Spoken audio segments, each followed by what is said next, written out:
கிச்சனில் எங்கள் வீட்டு ஸ்டைலில் மட்டன் குழம்பு எப்படி பண்ணுறதுன்னு பார்க்கலாம் வாங்க. இது மட்டன் 1/2 kg வாங்கியிருக்குறாங்க. அதுக்கு உருளைக்கிழங்கு, பீன்ஸு, முள்ளங்கி, முச்சக்காய், கேரட்டு, நூக்கலுங்க, 2 பச்சை மிளகாய், வெங்காயங்க, டொமேட்டோ பியூரி, உப்பு, மஞ்சத்தூள், தனியாத்தூள், மிளகாத்தூள், தேங்காய் பாலுங்க, கலக்காய் எண்ணெய் வச்சுருக்குறாங்க. இது கிரவுண்ட் ஆயில். இப்போ எண்ணெய் ஊற்றிக்கணும், வெங்காயம்லாம் வதக்கிக்கலாங்க. பூண்டு பேஸ்ட் சொல்ல மறந்துட்டோம், இஞ்சி பூண்டு பேஸ்ட் போட்டுக்கலாங்க. மட்டனை போட்டு நல்லா வதக்கிடலாம் ஃப்ரெண்ட்ஸ். காய் போட்டுடலாம் ஃப்ரெண்ட்ஸ், எல்லாம் காய் போட்டு வதக்கிடலாம். தனியாத்தூள் ஃப்ரெண்ட்ஸ், டொமேட்டோ பியூரி, மிளகாத்தூளுங்க.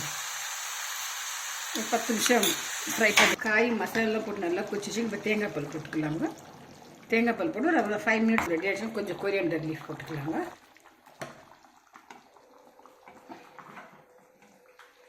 மட்டன் குழம்பு ரெடி ஆகிடுச்சு. எங்கள் வீட்டு மட்டன் குழம்பு இப்படி தான் செய்வாங்க. நாங்கள் காயெல்லாம் போட்டு பசங்க காய் சாப்பிடலன்னா கூட அந்த மட்டனில் போட்டு சாப்பிட்டாக்காங்க பசங்க சேர்த்து சாப்பிடுவாங்க. நீங்களும் ட்ரை பண்ணுங்கள் ஃப்ரெண்ட்ஸ்.